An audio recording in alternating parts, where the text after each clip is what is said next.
마가복음 1장 9절부터 15절까지 말씀, 제가 한 절 읽고 여러분 한 절 읽으시고 같이 교독하겠습니다. 그때 예수께서 갈릴리 나사렛으로부터 와서 요단강에서 요한에게 세례를 받으시고 곧 물에서 올라오실 때 하늘이 갈라짐과 성령이 비둘기같이 자기에게 내려오심을 보더니 하늘로부터 소리가 나기를 너는 내 사랑하는 아들이라 내가 너를 기뻐하노라 하시니라. 성령이 곧 예수를 광야로 몰아내신지라. 광야에서 40일을 계시면서 사탄에게 시험을 받으시며 들짐승과 함께 계시니 천사들이 수종들더라.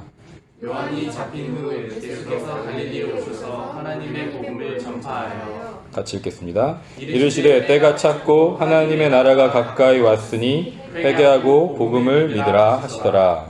아멘. 무엇을 믿으십니까? 라는 제목으로 같이 하나님 말씀 나누겠습니다.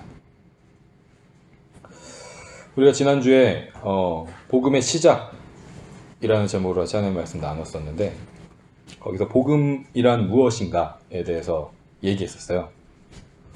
이 복음이란 첫 번째로 왕의 출생에 대한 소식이라고 그랬죠. 그죠? 그 당시에 이 고대 사람들이 이해할 때 그 복음을 얘기할 때는 왕의 출생과 탄생에 대한 소식을 복음이라고 얘기했다 그랬어요. 이와 마찬가지로 여러분 잘 아시는 것처럼 마태복음과 누가복음은 어떤 스토리로 시작이 되냐면 예수님의 출생에 관한 기록으로 시작이 되잖아요. 그렇죠? 그러니까 이 마태복음과 누가복음에서도 이 복음이라는 걸 떠올렸을 때는 왕의 출생, 왕의 탄생을 의미한다라는 것을 가정하고, 그 사람들이 듣는 청중들이 그렇게 복음을 이해한다라는 것을 이해하고 복음이 쓰여진 거예요. 그러니까 왕의 출생. 그러니까 예수 그리스도가 만왕의 왕이시고 그분이 오실 것이다. 이 왕이 오신다. 왕이 존재한다. 왕이 계신다. 라는 것이 이 복음의 첫 번째 우리가 생각해야 할 부분이라고 했어요. 두 번째는 뭐냐면 왕이 이끈 승리에 관한 소식이 복음이라고 그랬어요. 왕이 이끈 승리. 이 왕이 어떤 전투를 지휘하고 이끄는데 그 전투에서 승리를 가져다 주었다. 우리가 전투에서 승리했다라는 소식이 복음이라고 그랬어요. 그러니까 승리를 했다라는 건 뭐냐면 그 왕이 다스리는 나라가 그 전투에서 승리한 나라를 통치하게 됐다라는 얘기잖아요. 그렇죠? 그러니까 이 승리는 반드시 통치라는 것, 다스림이라는 것을 가져올 수밖에 없어요. 그러니까 다시 한번 정리하면 복음은 왕이 계시다. 왕이 오신다. 그런데 그 왕이 우리에게 승리를 가져다 주실 것이다. 그리고 통치하실 것이다. 라는 거예요. 근데 그 왕이 누구냐면 예수 그리스도잖아요. 그래서 이 유대인들이 구약 성경에 예언된 이 복음을 기다리고 있었어요. 그런데 이 복음의 주체가 누구였냐면 메시아, 그리스도, 기름 부음 받은 자였죠. 그리고 우리 이 마가복음 본문에서 그리고 다른 복음에서는 이 기름 부음 받은 자가 누구냐? 예수님이다 라고 선포하고 있는 거예요.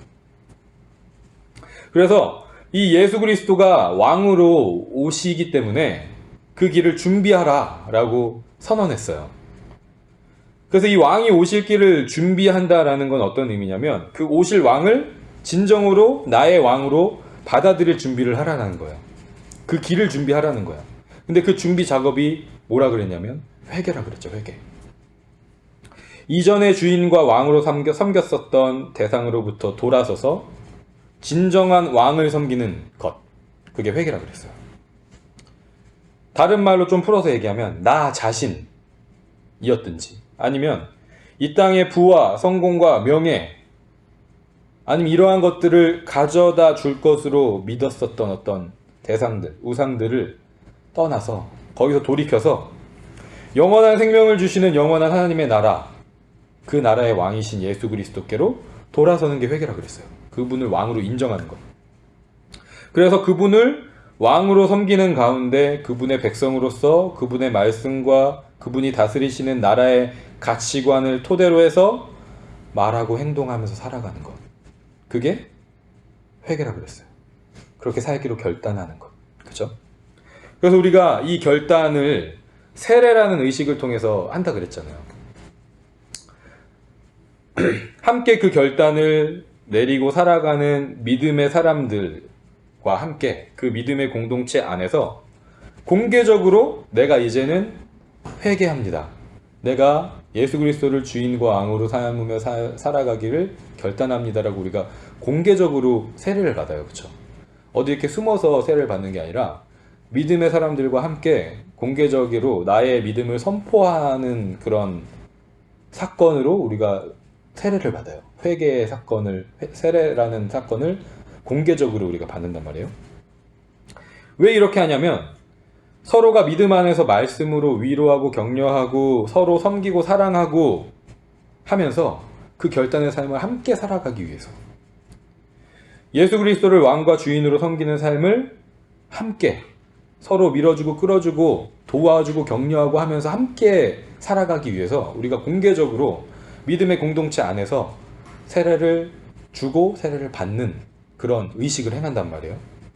그런데 여기서 중요한 거 한 가지가 뭐냐면 우리가 모두 아는 사실 하나가 있어요. 그 사실이 뭐냐면 우리 자신의 결단만으로 또는 우리 자신의 힘만으로 아니면 우리가 속한 믿음의 공동체 안에서 우리가 받는 위로와 격려만으로는 우리가 결단했었던 그 회개의 삶, 믿음의 삶을 우리가 소망하는 그러한 축복의 삶을 온전하게 살지 못한다는 걸 우리가 경험하고 깨닫잖아요. 그렇죠?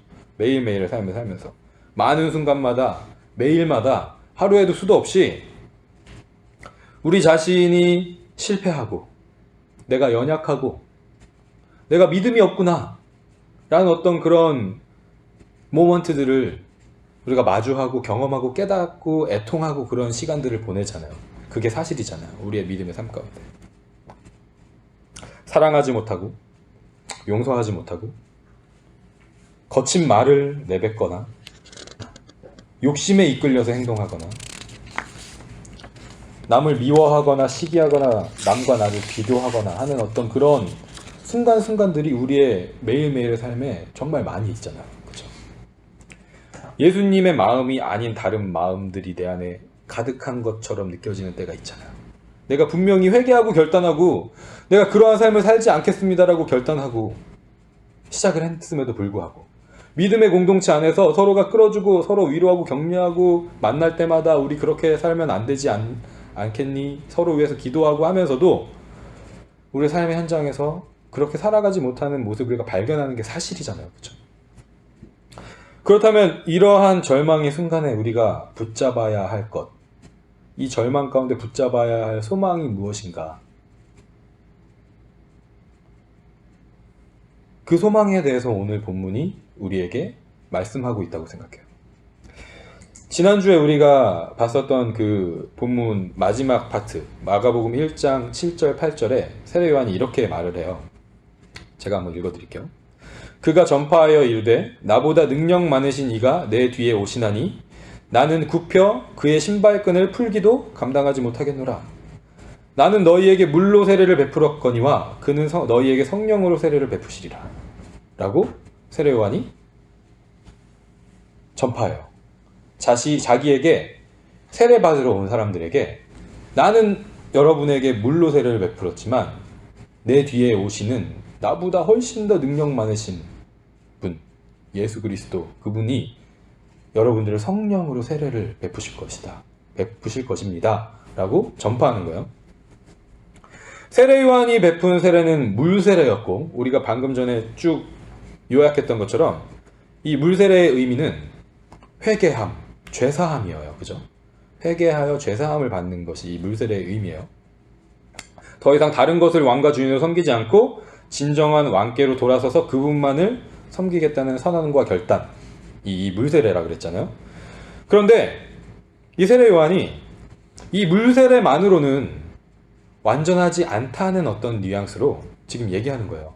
자신보다 능력이 많으신 분이 오셔서 성령으로 세례를 베푸실 것이다 라고 말씀하는 거예요. 그러면서 오늘 본문이 예수님이 베푸시는 이 성령 세례, 우리가 붙잡아야 할 소망이 되는 게 결국은 성령 세례인데, 우리가 하나님 앞에 결단하고 회개한 것만으로는 완전하지 않은 어떤 그런 우리의 삶을 살아가잖아요. 우리가 매일매일 그런 순간들을 마주하면서 살아간다라고 했잖아요. 그런데 그 가운데 우리가 붙잡아야 할 것이 성령 세례다 라고 지금 세례 요한이 전파한 거예요. 그래서 이 오늘 본문이 예수님이 베푸시는 성령 세례가 무엇인지에 대해서 얘기하고 있는데, 우리가 같이 그것에 대해서 깨닫는 시간이 됐으면 좋겠어요. 성령 세례가 뭔지를 살펴보기 전에 먼저 우리가 주목해야 될 게 있는데, 오늘 9절 말씀을 보면 예수님께서 요단강에서 요한에게 세례를 받으시는 장면이 나와요. 그죠? 그런데 우리 한 가지 우리가 의문스러운 게 있어요. 우리가 이걸 깊이 자세히 한번 생각해 보면 의문을 던질 만한 게 하나가 있는데, 그게 뭐냐면 예수님은 왜 요한에게 물 세례를 받으셨을까? 우리가 왜 이 질문을 하게 되냐면, 물 세례는 죄를 회개하는 거잖아요. 그렇죠? 근데 죄가 없으신 분인데, 예수님은 하나님의 아들로서 완전한 참 하나님으로서 죄가 없으신 분인데 왜 요한에게 물로 세례를 받으셔야 했을까?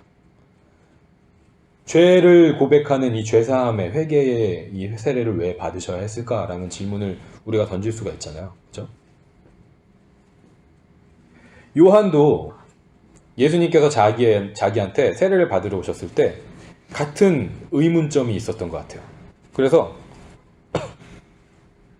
예수님이 자기에게 세례를 받는 것을 거절하는 어떤 그런 장면이 마태복음에 나와요. 여러분 마태복음을 읽어보시는 분들은 기억하실 거예요. 뭐라고 얘기하냐면 마태복음 3장 14절에 이렇게 얘기합니다. 요한이 말려 이르되 내가 당신에게서 세례를 받아야 할 터인데 당신이 내게로 오시나이까? 라고 묻는 거예요.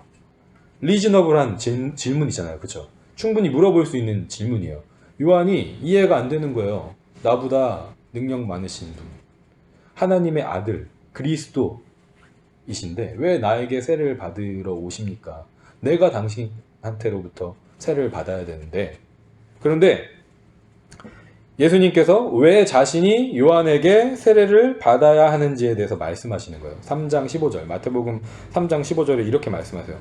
예수께서 대답하여 이르시되 이제 허락하라.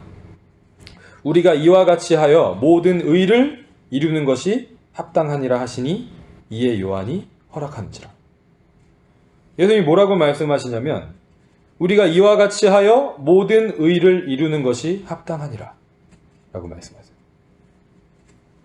예수님께서 물로 세례를 받으신 이유가 뭐냐? 모든 의를 이루기 위해서였어요. 여기서 말하는 의는 뭐냐면 우리가 전에도 말씀을 나누면서 여러 번 얘기했었죠. 예언된 하나님의 말씀, 만백성을 구원하시는 하나님의 그 의를 말하는 거예요.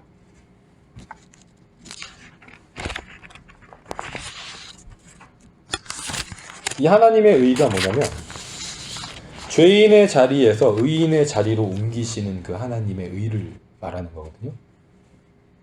죄인 스스로가 자신의 죄를 대신할, 자신의 죄값을 치를 어떤 행동이나 어떤 값을 치름으로써가 아니라 하나님께서 그 죄인을 대신해서 값을 치러주신 거예요.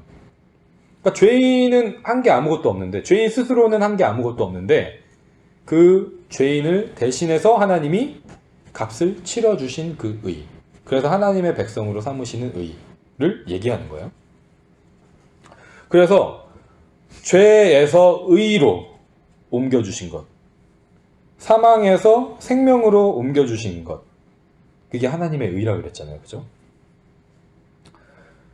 이 맥락에서 우리가 생각해 볼 때 예수님이 받으신 이 세례는 어떤 의미냐면 예수님이 죄가 있는 분이라는 어떤 그 의미를 담는 게 아니라는 거예요. 예수님이 죄가 없다는 걸 부정하는 어떤 의미가 아니라 예수님이 하나님의 의를 성취하기 위해서 죄가 없으신 분이었는데 죄가 있는 자의 자리에 오셨다는 걸 의미하는 거예요. 우리의 자리에 오셨다는 걸 의미하는 거죠. 히브리서 4장 15절에 이렇게 쓰여 있어요.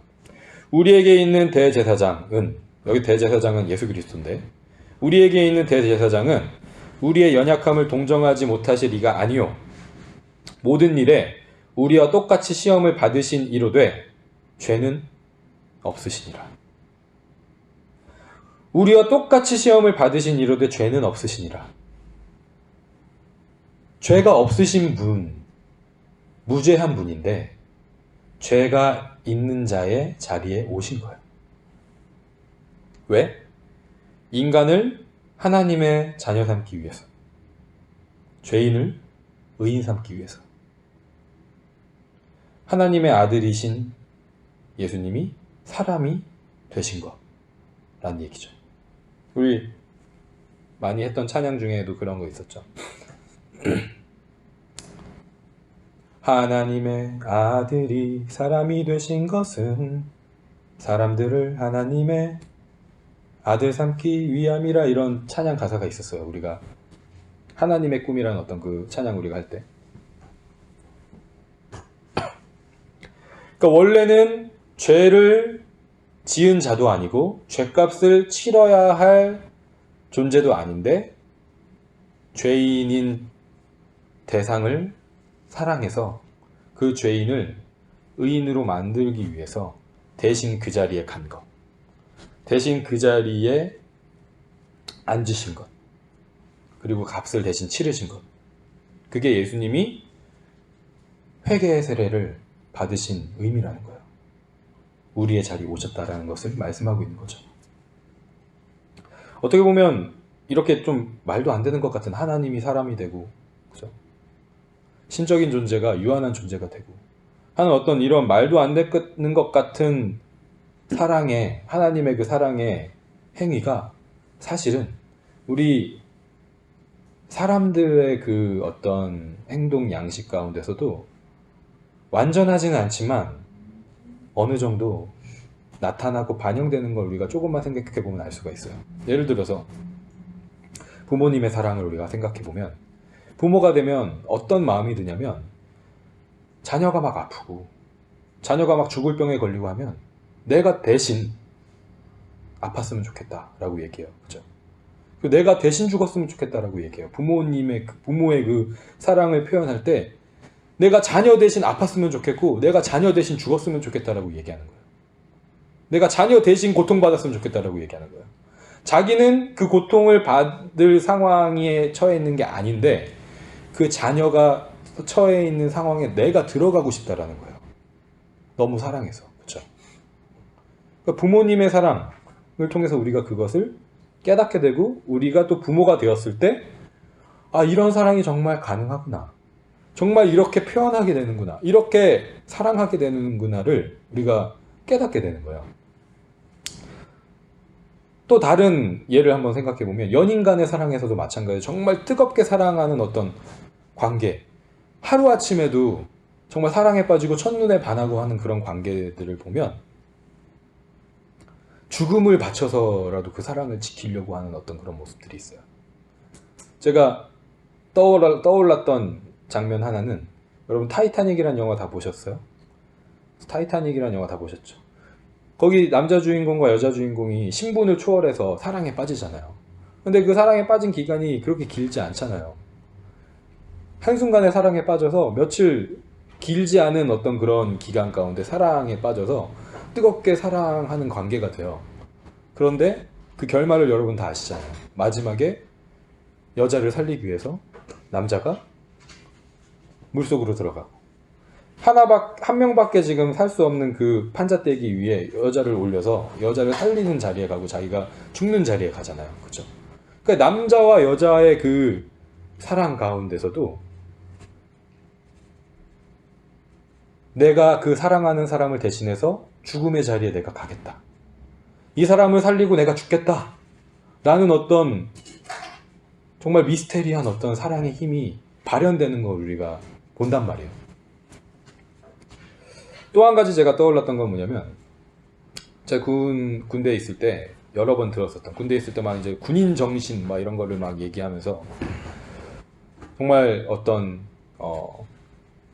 아름다운 사례, 정말 존경받고 참된 어떤 상관은 이런 모습이야 라는 어떤 것을 막 이렇게 교육할 때 예를 드는 어떤 인물이 있어요. 우리나라 군인 중에 유명한 인물이 있어요. 이분이 어떤 사랑을 부하들에게 베풀었냐면, 전쟁 중에, 훈련 중에 수류탄이 잘못 떨어진 거예요. 수류탄이 잘못 떨어져서 그 수류탄이 이제 터지면 주변에 있는 사람들이 다 다치거나 죽을 수밖에 없는 그런 상황이 된 거예요. 근데 이 상관이 자기의 몸으로 그 수류탄을 덮어서 자기만 죽고 다른 사람들을 다 살린 거예요. 실제로 이런 일을 한 사람이 있는 거예요. 그러니까 이 사람이 어떻게 그 행동을 할 수 있었을까? 자기가 상관으로서 이 부하들, 나에게 맡겨진, 나만 믿고 따르는 이 부하들을, 그 목숨을 내가 헛되게 죽게 할 수 없다 라는 어떤 그 상관으로서 부하를 아끼고 사랑하는 그 마음으로 자기의 목숨을 바쳐서 다른 사람들을 살린 거예요.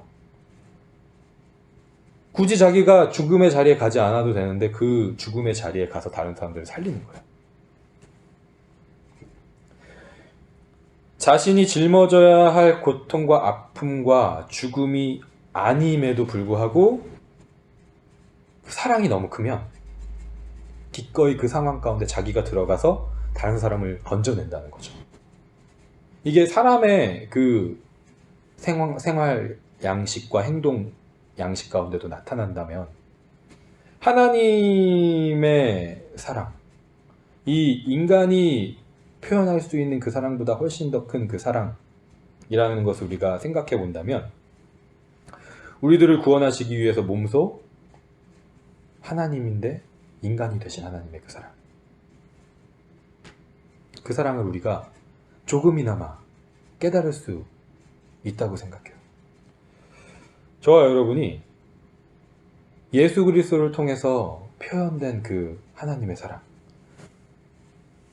하나님이신데 인간이 되시고 죄가 없으신 분이 죄인의 자리에 오셔서 우리를 대신해서 죽으시기까지 우리를 사랑하신 그 사랑이 정말 실제적으로 저와 여러분의 이 믿음 가운데, 이 삶 가운데 누려지기를 간절히 소망합니다.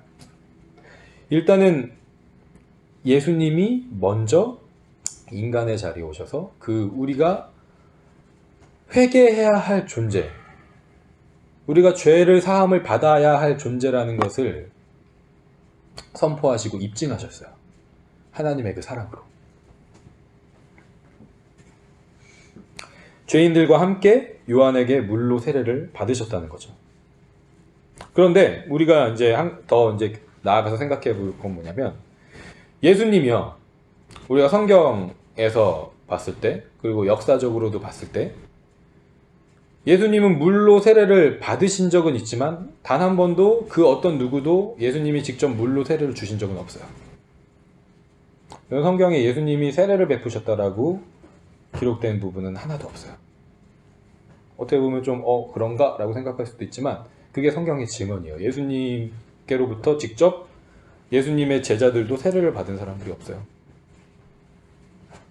만약에 예수님께 직접 세례를 받은 사람이 있었다면 제 생각에는 되게 자기를 특별하게 생각했을 것 같아요. 다른 사람들은 다 예수님께 직접 세례를 못 받았는데 난 예수님께 직접 세례를 받은 사람이야 라고 어떤 그런 교만함? 자부심? 그런 것들을 가졌을지도 모르겠어요. 그래서 어쨌든 중요한 건 예수님은 단 한 번도 그 어떤 누구도 물로 세례를 베푸신 적이 없다는 거예요. 물 세례는 누구만 베풀었냐면 세례 요한과 그 이후에 예수님의 제자들만 세례를 베풀었죠. 예수님은 특정한 누군가에게 물로 세례를 베푸신 적은 없어요. 하지만 이 물로 세례를 받은 사람들, 회개하고 주께 돌아온 모든 이들에게 성령으로 세례를 베푸실 것이라고 요한이 전파한 거예요. 그 어떤 누구에게 특별하게 물로 세례를 베푸신 적은 없지만 예수 그리스도를 주로 고백함으로 회개함으로 주 앞에 돌아온 모든 자들에게 성령으로 세례를 베푸신다는 거예요. 예수님이.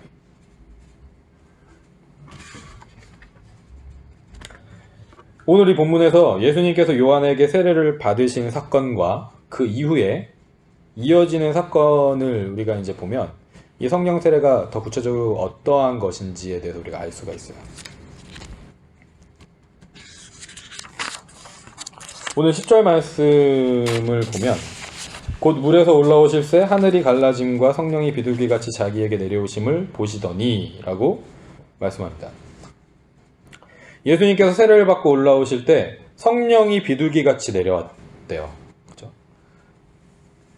성령님께서 내려오신 그 어떤 모습을 비둘기같이 내려왔다라고 지금 묘사하고 기록한 거예요. 그럼 비둘기 같은 성령은 무엇을 의미할까를 한번 우리가 생각해 보면, 여러분 비둘기가 등장하는 성경 그 본문을 우리가 대표적으로 알고 있는 본문이 어디냐면 노아가 방주를 지어서 홍수가 나고 그 홍수가 이제 끝이 났는지 확인할 때 비둘기를 날려서 보내잖아요. 그죠? 그래서 창세기 8장 11절 12절에 이렇게 써 있어요. 저녁 때에 비둘기가 그에게로 돌아왔는데 그 입에 감람나무 새 잎사귀가 있는지라. 이에 노아가 땅에 물이 줄어든 줄을 알았으며 또 7일을 기다려 비둘기를 내놓음에 다시는 그에게로 돌아오지 아니하였더라 라고 돼 있어요. 그러니까 여기서 이 비둘기가 상징하는 건 뭐냐면 홍수로 하나님께서 온 땅을, 온 지면을 멸하셨는데 이제 새로운 창조가, 노아의 홍수 이후에 새로운 창조가 시작된다라는 걸 상징하는 거거든요. 이 비둘기가. 이제 홍수가 끝났다. 이제는 멸하는 어떤 그 심판이 끝났다. 이제 뭐가 시작되었냐? 새로운 창조가 시작됐다 라는 걸 의미하는 거예요. 그래서 어떤 또 사람들은 이 비둘기 같은 성령을 어디에서 연관지어서 해석을 하냐면 창세기 1장 2절에 하나님의 영에 대해서 처음 등장하잖아요. 창세기 1장 2절에 이렇게 쓰여 있어요.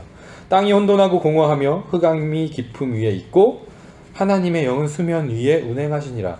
그러니까 하나님의 영이 마치 이렇게 공중에 떠 있는 날아다니는 어떤 형상이었던 거잖아요. 그러니까 이 부분을 비둘기 같은 성령으로 같이 해석을 하는 경우가 있어요.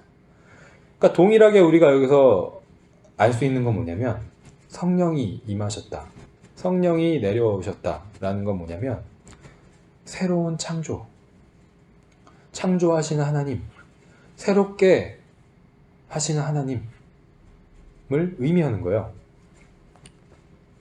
그렇다면 예수님께서 우리에게 성령으로 세례를 베푸신다라는 건 뭐냐면 우리가 회개함으로 물세례를 받음으로 결단해요.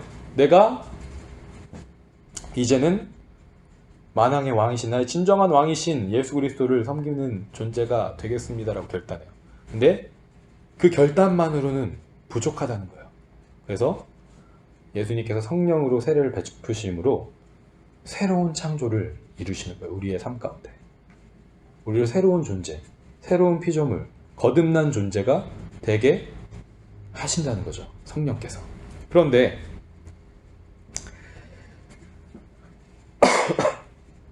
이 새로운 피조물이 된 우리를 성령께서 어떻게 하시냐면 오늘 이 말씀을 그대로 우리가 따라간다면 12절에 나오는 것처럼 성령이 곧 예수를 광야로 몰아내신지라 라고 되어 있어요. 그렇죠? 예수님께서 성령 세례를 받으실 때 성령이 비둘기같이 내려오시는 그런 사건이 있었는데 이 성령이 예수님을 곧바로 광야로 내모시는 거예요. 광야로. 우리가 이제 하나님 앞에 내가 새로운 피조물이 되었습니다라는 어떤 그런 고백이 있으면 마치 그냥 모든 일들이 이제 잘 풀려지고 좋은 일만 있고 탄탄대로만 있고 한 어떤 그런 막연한 어떤 그런 소망을 우리가 가질지 모르겠지만 성경이 증언하는 건 성령께서 우리를 광야로 이끄신다는 거예요. 광야로. 그래서 거기에서 40일을 계시면서 사탄에게 시험을 받으시며 들짐승과 함께 계시니 천사들이 수종들더라 라고 증언하는 것처럼 광야에서 사단에게 시험을 받으세요. 우리 아까 우리 영상에 봤잖아요. 어떠한 시험을 받으셨는지. 이 부분까지 우리가 지금 다 얘기하진 않을 건데, 중요한 건 뭐냐면, 오늘 이 말씀 가운데 우리가 중요하게 붙잡아야 될 건 뭐냐면, 성령께서 하시는 일이 단순히 우리를 그냥 광야로 내몰아서 우리를 힘들게 하고 고생시키고 하는 게 성령이 하시는 일의 목적이 아니라는 거예요. 그게 아니라 우리가 초점을 맞추고 우리가 묵상하고 주목해야 될 부분이 뭐냐면, 이 광야에서의 시험 가운데 그 과정과 결과가 어떠냐는 거예요. 그 과정과 결과가 어떠하냐라는 거예요. 이 시험이 들짐승들이 함께 있는 것 같이 힘들고 어려운 시험이에요. 그리고 우리를 막 유혹해서 끌어내리려고 하고 우리가 다시 돌아섰던 곳으로 다시 돌아서게 하는 어떤 그런 유혹이 있는 힘든 시험이에요. 사탄이 우리를 그렇게 힘든 어떤 그런 가운데 몰아간다는 말이에요. 그런데 그 가운데 무엇도 있냐면 천사들이 예수 그리스도를 수종드는 어떤 그런 모습도 있다라는 거예요. 여러분, 천사를 우리가 저번에도 한번 나눴었지만 천사라는 존재가 그냥 막연하게 옆에서 도와주고 옆에서 나를 보호해주고 하는 어떤 그런 존재를 우리가 많이 생각을 하지만, 본질적으로 들어갔을 때 천사는 메신저라 그랬잖아요. 그렇죠? 메신저라 그랬어요. 하나님의 말씀을 전하는 존재라 그랬어요. 메신저. 그러니까 우리를 도와주고 보호하는 존재가 맞는데 무엇으로 우리를 돕고 보호하느냐? 하나님의 말씀으로. 오늘 예수님의 경우를 우리가 본다면 어떤 말씀으로 이 천사들이 예수님을 돕고 수종들었을까를 생각해 본다면, 말씀 그대로 너는 내 사랑하는 아들이라 내가 너를 기뻐하노라. 너가 누구인지, 내가 너를 어떻게 생각하는지, 하나님이 우리를 생각하시듯 마찬가지예요. 너는 나의 사랑하는 아들이야, 사랑하는 딸이야. 내가 너를 기뻐해. 너는 그런 존재야. 내가 어떠한 존재인지를 말씀하시고 깨닫게 하시는 거예요. 그 광야의 상황 가운데. 그리고 결과적으로 가장 중요한 건 뭐냐면 반드시 우리를 승리하게 하신다는 거죠. 예수님이 승리하셨던 것처럼 그 시험에서 결국은 우리를 승리로 이끄시는 분이라는 거예요. 하나님. 우리 자신만의 결단과 의지 또는 주변의 도움만으로는 승리를 할 수 없어요. 그렇다고 우리가 온실 속의 화초처럼 그냥 아무 일도 일어나지 않는 평안한 곳에만 있는다고 해서 자라나는 건 아니잖아요. 그렇죠? 오히려 더 버너러블해지고 오히려 더 보호받지 못한, 자신을 셀프 디펜스 하지 못하는 그런 존재가 되어버리잖아요.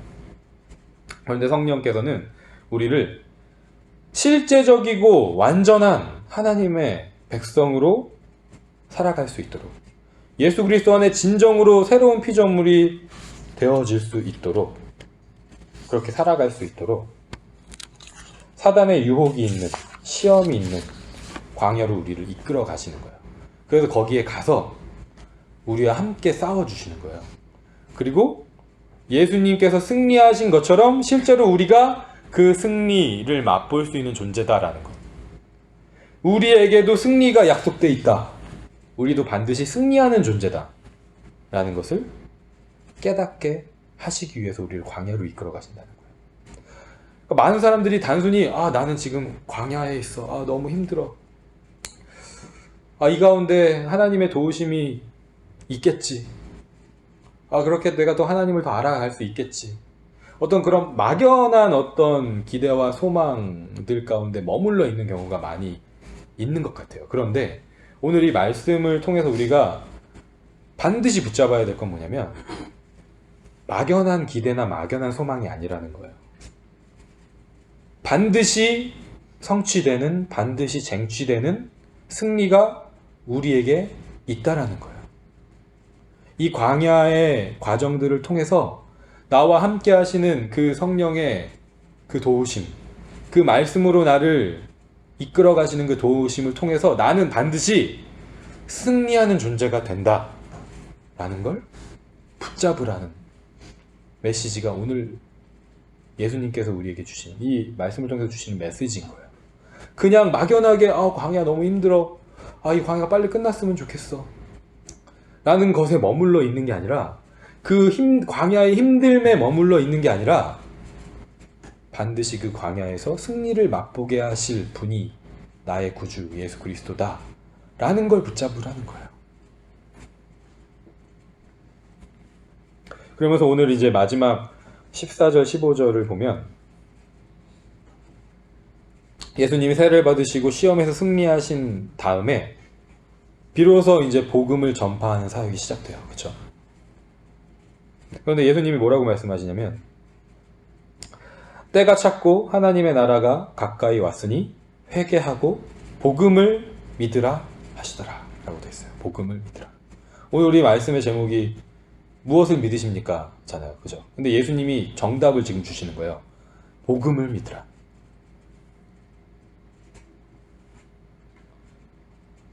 우리가 막연하게 크리스천이라고 하면 저는 하나님을 믿고요, 예수님을 믿고요, 그런 어떤 고백들을 하잖아요. 그렇죠?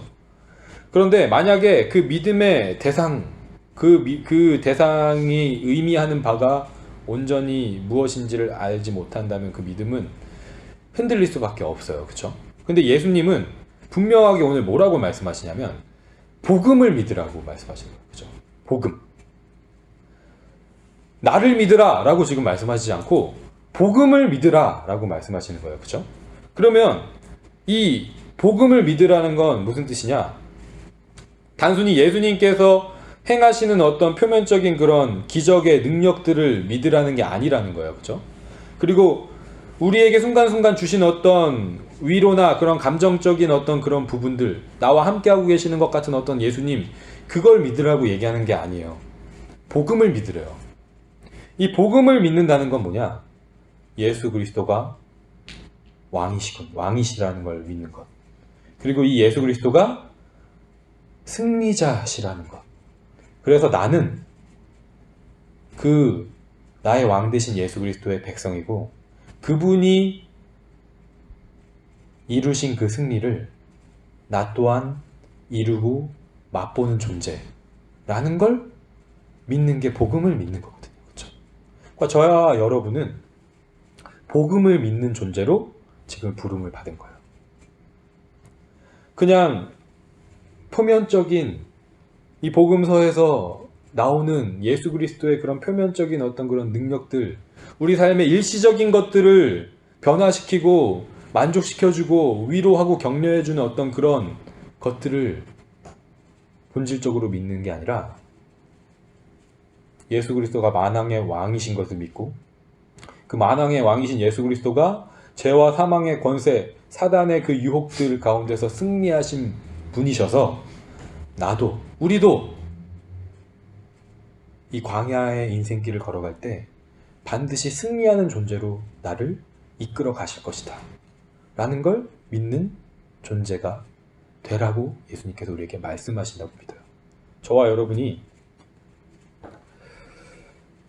어떤 막연한 어떤 그런 소망이 아니라 오늘 이 말씀 가운데서 예수님께서 직접 명령하시는 것처럼 복음을 믿는 존재, 예수 그리스도가 나의 왕이 되셔서 나를 반드시 죄와 사망의 권세 가운데서 승리로 이끄실 분이신라는 걸 믿는 그런 존재로, 우리의 삶의 순간순간 가운데 정말 실제적으로 이 부분을 믿고 그 부분을 경험하고 깨닫고 사람들과의 관계 속에서, 어떤 상황 속에서, 환경 속에서 나에게 오는 어떤 그런 유혹들을 반드시 이기게 하시는 분이시다라는 걸 믿으면서 하루하루 살아가는 저와 여러분의 삶이 되기를 간절히 소망합니다. 아멘.